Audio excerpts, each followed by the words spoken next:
Namaste.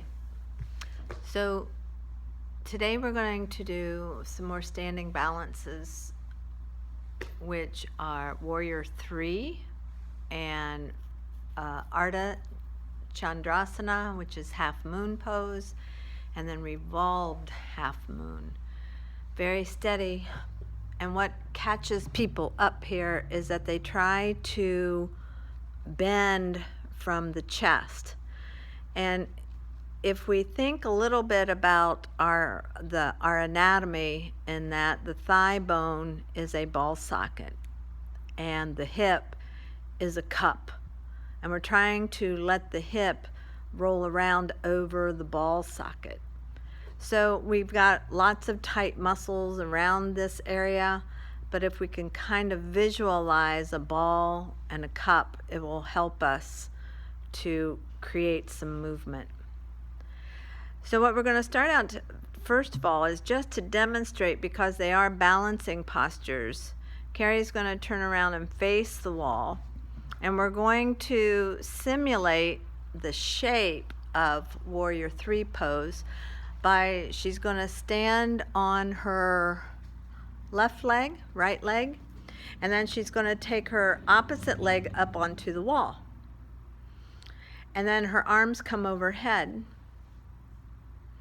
And this is the shape of Warrior 3. She takes a deep breath in, and then so she's going to release the hands to the wall and swing that left leg back. And then here's another steady way of just trying to feel balance. So the hands press firmly. Good.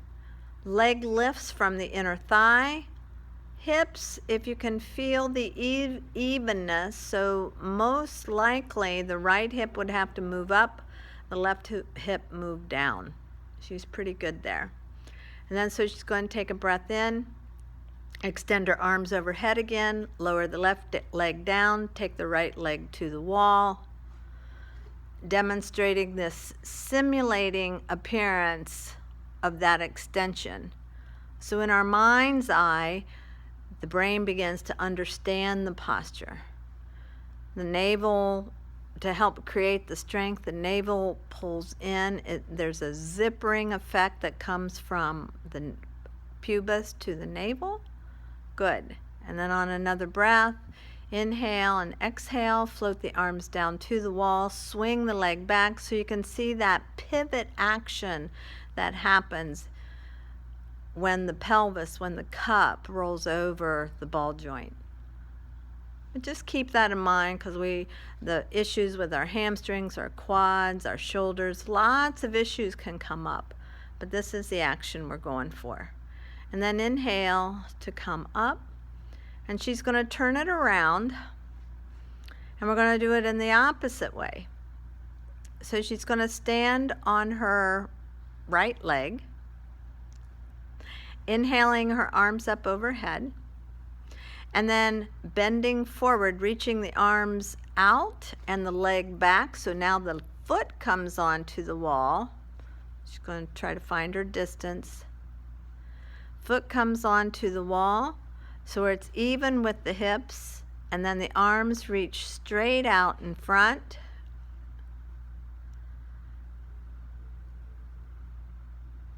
Good, good. And so with the wall, again, we start to practice in areas of the body. The navel center to come up, and the leg. Let's go ahead and switch sides. Standing on the left leg, shifting over to the right leg, raising. Toes are pointed towards the floor, inner thigh lifts. Belly zippers from the pubis to the navel. You continue to reach forward with the side ribs. Shoulder blades drift down the back. Palms are reaching. Excellent. Inhale to come up. Beautiful. Exhale, float down. Those are challenging postures. They can be used in your practice either as warm-ups. As you can see, they can be quite warming up, or as pivotal poses. and there's ways of opening the body up. So now we're going to move into Arda Chandrasana, half moon pose. So we're going to have her come up against the wall, actually, for this one, to start out. So balancing, remember, you don't have to know how to balance. We are learning how to balance, and we're putting the body in a space to find its organic balancing area. So we're going to step the feet about 3 feet apart. Good. And we're going to go to our right side first. And so once again, remembering that the pelvis is a cup, the thigh is a ball socket. So what's going to happen as she's facing forward, but the leg is turned out to the side, she's going to bend her right knee slightly, and then she's going to bend from that hinge of the hip, and she's going to reach down with her right hand and raise the back left leg up. Good. She's got a block close by. Excellent. Excellent. So the toes of the back leg are facing forward. The back leg is the strong leg. And then we work on getting the top ribs, which in this case is the left ribs, up and to swing back. Good. Both shoulders onto the wall. So the wall is a good marking post for how's my shoulders here, where's my lower rib cage. And then when you feel a little bit steady there, you take a few breaths in to turn the head to look up towards the top arm. Excellent. And breathe. Good. Softening the knees just so they're a little bit more buoyant and more muscle energy is used in the legs. Every time we lock those knees out, it robs the energy away from other parts of the body, wherever else we're feeling them. Good. And then we're going to lower that leg down. And we're going to go to the other side.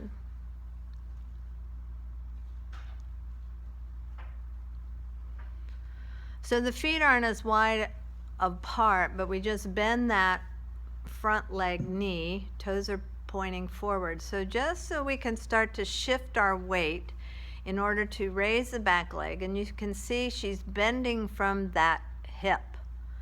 Good. So it's not a bending at the rib cage or side body. And we find the wall. And how do you stand nicely on that grounded left foot in this case and raising up through the top leg.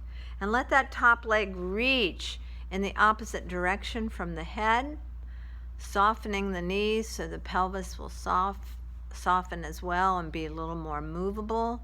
Again, find the ribs. So there's a little bit of a twist coming out of that bottom hip up into the top right rib cage. So these work the oblique abdominals. So there's a tucking action underneath those top ribs to bring those abdominals across. The tailbone tucks, the shoulders reach, and she's got her head turned nicely. And then inhale to come up. I'm going to take these few moments. We're going to work revolved half moon pose, and we're going to do it on the wall here. So it gets a little bit tricky, and you get to kiss the wall a little bit. So what we're going to do is she's going to turn to her right. She's going to step her left foot forward just about maybe 6 inches and have it be close to the wall, and step the right leg back.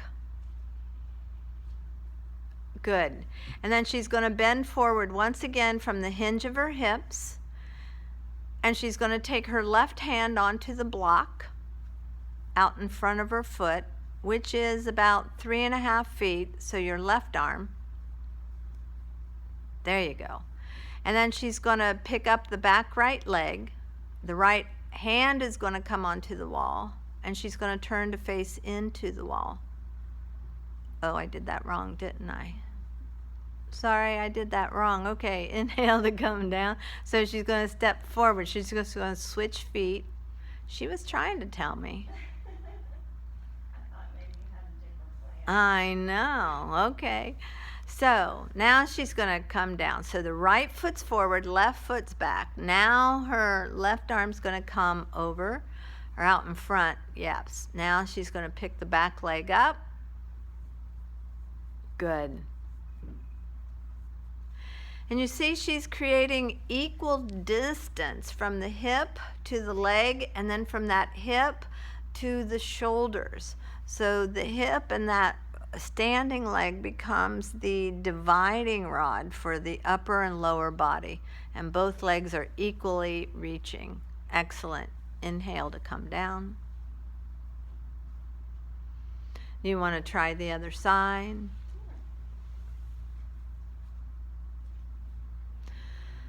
So just pivoting around. Good. And you take a breath. Excellent. So the opposite right arm to the left leg. Good. Creating that distance so the torso can lengthen from the hip to the armpit. And as she presses into the block and presses into the wall with her hands, she can bring the chest around a little bit more. And again, working those oblique abdominals to where they tuck underneath the rib cage from the opposite hip. So in this case, it could be the right hip up into those left rib cage. Good. Lifting from the inner thigh on the back leg. Yes. And just breathing. Beautiful. And then inhale. Come all the way out. Good. So, if you'd like to try it off the wall then, we can make it a flow from one into the other. So, you can have a block up close by the top of your mat. She is prepared. All right. So now we're going to, let's see, we'll use our left leg to stand on. And then we'll inhale the arms up overhead. Sometimes this is the best way to do it, to find that balance. Or else we can try, since we've done it with the arms overhead, let's try it with the hands on the hips. So anytime we put the arms overhead, it loads the spine with a little bit more weight. So we take a breath in, and on our exhale, we're just going to pour forward from that hinge of the hip. It's like doing a flat top tabletop.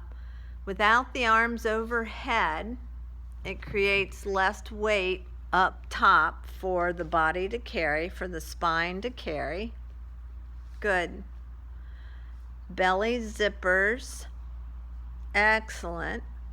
It's challenging. The breath needs to be regulated. Excellent. Find the breath. We don't want to hold out into the fear. Good. And then inhale to take your left hand to the floor. Excellent. So we move right into Arda Chandrasana.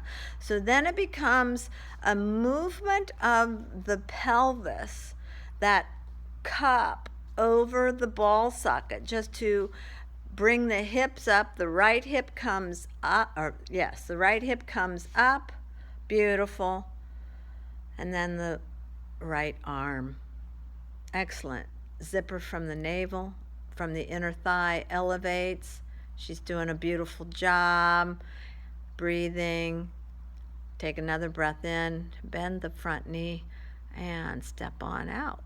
Unless you want to move right into Arda Chandrasana, or the revolved Arda Chandrasana. So she's going to take her right arm down. Left hand can come onto the hip. So you see, once again, this is a lot of core and abdominal action going on. And as I mentioned, revolving the pelvis, that cup around the ball joint. So now we've got the bottom hip, that oblique abdominals moving up into the top ribs, tucking them under so the belly draws in and back to create a reaching of the tailbone. Another breath in, arms can go up. Yes, we courageously just add another section as we move through the posture. Beautiful. And then as you're ready, take a breath to come out. And come all the way up to standing. Excellent. How do you feel? Standing posture, standing balancing. Remember that the body knows how to balance. We've got to give ourselves permission to listen to the body, to listen to its shakiness. Allow that to happen. The body has a lot of muscle memory going on here, so allow it to help inform you. Thank you for sharing this practice. Namaste.